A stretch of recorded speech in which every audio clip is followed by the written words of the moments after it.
14 کاله چې د نبی علیه الصلاۃ والسلام مبارک د بعثت وشو، نبی علیه الصلاۃ والسلام بیا مدینه منورې ته هجرت د الله په حکم وکړو. په لار ورسره صرف ملګرتیا کې حضرت ابوبکر صدیق رضی الله تعالی عنہ کوم ملګري چې ورسره و، عبدالله بن ابي بکر رضی الله تعالی عنهما، او یو ورسره د لارې ښودونکی چې په پټو لارو باندې نبی علیه السلام ابوبکر صدیق رضی الله تعالی عنه دی بوزي هغه، او غلام به کله د حضرت ابوبکر صدیق رضی الله عنه ورله خوراک څښاک او د هغې انتظام کولو. چې کله مدینې منورې ته نبی علیه الصلاۃ والسلام نږدې کېدو، نو د دې نه وړاندې په مکه معظمه کې آواز ګډ شو چې نبی علیه السلام هجرت کړی دی. نو کافران راجمع شو، یو مشوره یې وکړه چې چا نبی علیه الصلاۃ والسلام او د هغه ملګری ابوبکر صدیق یا یې موږ ته راوستل ژوندي او یا یې العیاذ بالله د هغوی یې قتل کړل، نو هغوی ته به 100 اوښان انعام ملاویږي. یو کافر و بیا وروسته مسلمان شو، هغه سراقه بن مالک دی په خپله بیا هغه واقعه بیانوي، وایي زه یو ځل یو شپه موږ ناستو مجلس و، یعنې ناستو مجلس شروع لکه څنګه چې خلک ناست دي حجره کې یا بیټکو کې. دې کې یو کس راغلی وي چې ما د سمندر او د ساحل په غاړه باندې یو قافله ولیده او زما پرې دا ګمان راځي، بلکې زما یقین دی چې دا به نبی علیه السلام او ورسره ملګري. سراقه وایي ما وی چې یاره که چېرې دا خبره د نورو ملګرو او د دې نورو کسانو په زړه کې راشي، نو شاید چې هغوی هم ورپسې ورشي، دا انعام مقرر شوی دی. وی ما هغې خبره بدله کړه، هغې خبرې له مې بل طرف ته روخ ورکوي. ما ورته وی چې داسې خبره ده، یاره هغوی به نو خبره واړوله راواړوله، د خلکو هغه یقین ختم شو. او په زړه کې مې دا و چې یاره همدکه دي، خو لږ وخت صبر کوم. چې څه وخت تېر شو، نو ما وی سبانه وکړه، ما وی چې کور ته ورځم، د مجلس نه راپاڅېدم، کور ته رالم، خپلې وینې دې ته مې وی چې ما ته په خوا کې د دې ډیرای په شا باندې د کور په چنو باندې یو سورلي ودروه او هر څه راله برابر کړه. هغې هر څه برابر کړل، زه په کور نه په شا غاړه رالم او په هغه سورلی کېناستم او اس باندې سور شوم او هغه طرف ته لاړم کوم طرف ته چې هغه کس نشاندهي کړې وه. زه ورنږدې شوم.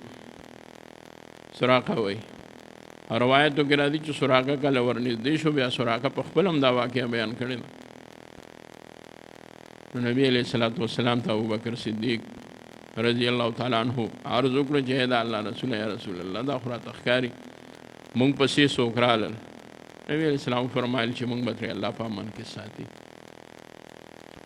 سراقه چې څنګه رانږدې شو، دوره رانږدې شو چې دی یو بل ولیدو، نو هسې په ځمکه کې ورغرق شو، خاک شو خپې 4 واړه خپې. سراقه وویل زه دومره پوه شم ستاسو خیرې په ما باندې ولګېدې، نو د الله دپاره اوس ما معاف کوئ او د الله نه وغواړئ چې زما اس راوځي.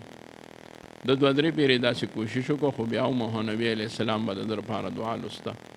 اخیر دا چې دی راووتو او ستومانه شو او وی چې تاسو ته زه هېڅ نه وام، نه وروستو زه هغې کافرانو ته نور څه وام چې ګنې هغوی په دې لاره تللي دي.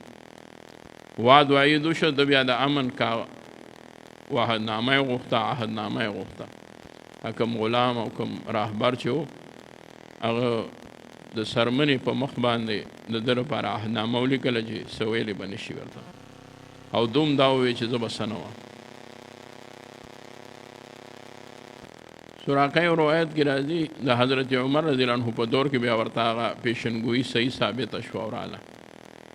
نبی علیه الصلاۃ والسلام بیا د ایمان هم هلته کې راوړو او واپس شو او خلکو ته یې وی چې په دغه لاره ما وکتل بالکل څوک نشته، خلک یې ټول د هغې لارې نه واړول. نبی علیه الصلاۃ والسلام ورته وویل سراقه هغه وخت به څه حال وي چې د کسرا بادشاه د لاسو بنګړي تا ته اچېږي، زما خیال دا دی چې شاید دا په دې وجه حدیثو کې نور تفصیل نه دی راغلی چې سراقه د سلو خانو په بدله کې د نبی علیه السلام په تلاش کې راوته. نبی علیه السلام ورته بل انعام واورو چې دغه انعام دی ناجایز او حرام او ښه چې الله ترېنه واړولې او ستومانه شوي. هغه انعام چې درله الله د اسلام په حالت کې درکوي د کسرا کافر بادشاه بنګړي به الله ستاسو په لاسو کې اچوي د سرو زرو بنګړي یعنی ستا خوښه ده بیا سره خو نه حرام دی خو چې تا ته یې درکړي نو بس هغه به ستا شي. د حضرت عمر رضی الله تعالی عنه دور او کسرا ایران فتح شو کسرا لاړو شکست خورده شو ټول مجوس چې دي نو هغوی تقریبا مردار شو. د هغوی مال غنیمت راغی مسجد نبوي شریف کې د حضرت عمر امیر المؤمنین رضی الله تعالی عنه مخې ته یو ډیری ووالی شو. په هغې کې هغه یو مجاهد او هغې کمانډر ووی چې امیر المؤمنین دا د کسرا بادشاه هغه بنګړي دي چې دا به هغه استعمالول د سرو زرو دي. حضرت عمر رضی الله تعالی عنه ته د دې پیشنګویۍ پته وه. هغه وی سراقه وګورئ راوستی شو سراقه مخې ته یې ورله کېنو. عمر صاحب ورته وی ها دا واخله دا هغه بنګړي چې نبي علیه السلام تا ته ویلو. سراقه وی الحمدلله چې الله د محبوب صلی الله علیه وسلم هغه پیشنګویي حرف په حرف باندې رښتیا او صحیح او صادقه کړه.